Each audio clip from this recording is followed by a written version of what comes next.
রাজুরা যারা যাওয়ার পরে তারাই যায়। আর আমাদের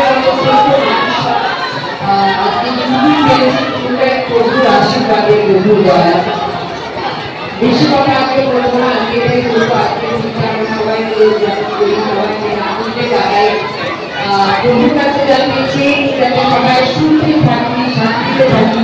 সব জিনিস আসবে যাবে, কিন্তু সুখ আর শান্তিটা থাকলে জীবনটা খুব ভালোভাবে কেটে যায়।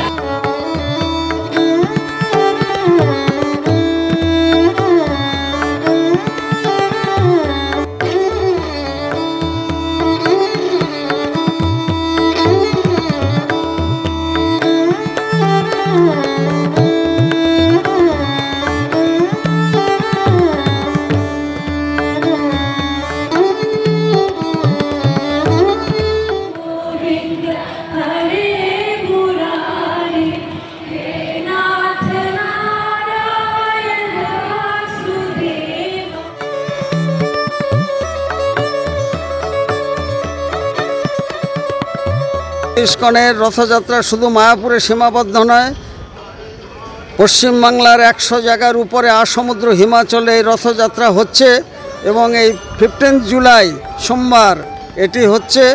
এবং এই মায়াপুরের রথযাত্রা 5 কিলোমিটার অতিক্রম করে আজ 3টি সুসজ্জিত রথ ফিরে যাবে নিজালয়ে জগন্নাথ মন্দিরে। এবং এখানে বিশ্বের বিভিন্ন মানুষ সমবেত হয়েছেন।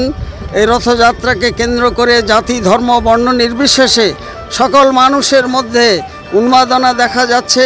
এবং জগতের নাথ, জনগণের নাথ, তিনি ভক্তবৎসল। মায়াপুরের রথযাত্রা ভক্ত ভগবানের মিলনের উৎসব। এই উৎসবকে কেন্দ্র করে বিশ্বব্যাপী ভ্রাতৃত্ববোধ গড়ে উঠবে।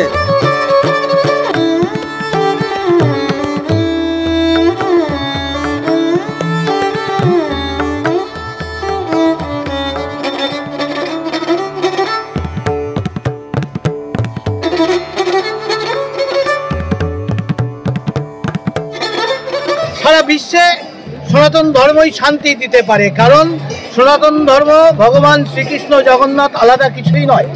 তিনি বলেছেন উপাসনা পদ্ধতিতে সমস্ত উপাসনা পদ্ধতির মধ্যেই সত্যতা আছে। আমাকে যে যে রূপে যেভাবেই ডাকুক আমি তার কাছে সেই রূপে হাজির হই। তাই এই বার্তাই সারা বিশ্বকে উপাসনা পদ্ধতির হিংসার হাত থেকে মুক্তি দিতে পারে, আর কোনো পথ নয়।